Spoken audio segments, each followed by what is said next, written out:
30-foot tall owl statue, and then they burn an effigy, and it's all very weird. And Alex Jones actually sneaked in with John Ronson and got footage of them doing this, and that's what gave Alex Jones his credibility. But just to entertain the idea that they're trying to introduce a new world order and that they're just trying to stop people from banding together and rising up, then this lockdown would be the perfect way to do it. I mean, I'm worried about the future. I think it's only going to get worse before it gets better. Just basically get people to get the whole thing to a boiling point where people cannot take it anymore and they just hang the government. And that's probably what they're risking at the moment. They're probably risking being chased down the streets with a bunch of, crazy people with tiki torches. So, yeah, we'll find out what happens. I just want to see what the end game is. I just want to learn what it is what is the reason that all this was created. What if this is a part of the plan? Like they're trying to create a boiling point in the world where people will riot and cause destruction, and they will impose a new law or act to change the system where they will stop any uprising of any kind, forever.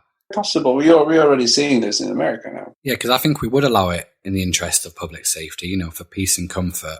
But maybe they want the civil unrest. They want us to fuck shit up and riot so they can propose more amounts of control on us. But that's just me indulging my paranoid tinfoil hat way of thinking. I don't know. It's very likely. It happened in the past. It happened in Hong Kong. And why wouldn't it happen here? It takes a very ignorant mindset to convince yourself that it cannot happen in the Western world. It's already in Hong Kong. I mean, yeah, it is worrying, but I don't want to put too much effort or energy into that mode of thinking. Pre-awakening, I took it more seriously and had more reasons to worry, but it's interesting for it to see all of this play out. And, I'll do my own part to fight the good fight by helping people who want to explore the idea that this reality may not be what it seems if they've had gnosis or if they're going through a spiritual awakening, to have comfort in the fact that they're not the only ones who are going through it. And, it's okay to discuss this out in the open without fear of being ridiculed or discredited or judged.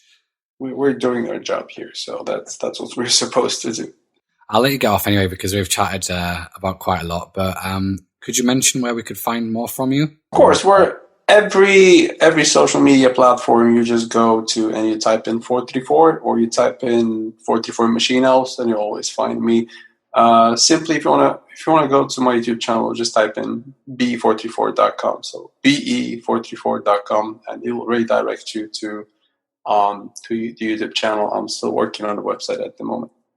Great. Well, I do love your videos, and I would love to get you back on the show one day. So I want to thank you so much for coming on, because I think your videos are fascinating. Because even if you just want to take the materialistic model that you're just talking to aspects of your own mind, and they're not separate entities, the fact that you're able to do that in the first place and have separate objective conversations with those aspects and get these metaphysical ideas on these compounds is just as fucking mind-blowing to me as if you were speaking to entities. So, either model is fascinating. Even if you're skeptical or whether or not you think these machine elves even exist beyond the experience of the psychedelic, then you should definitely watch them because there is some proper wisdom given.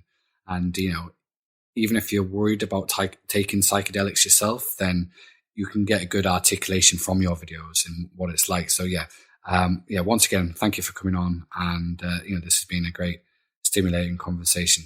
My pleasure. I enjoyed it too. So all the best. If you ever need to talk again, just let me know. Thank you.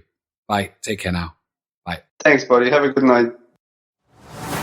So I would like to express my gratitude once again for Peter, aka 434, for coming on to the show. I've recently set up a Facebook group, which you can find the link for in the description of this podcast.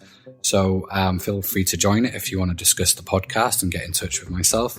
Next week's episode, I will be looking at the film The Rapture. It's an obscure little strange film from the 90s. It's got Mimi Rogers in and David Duchovny rather, and I will have my guests on Diminishing Returns. So that's all I've got for today. So thank you ever so much for listening, and take care and look after yourselves. Okay, bye.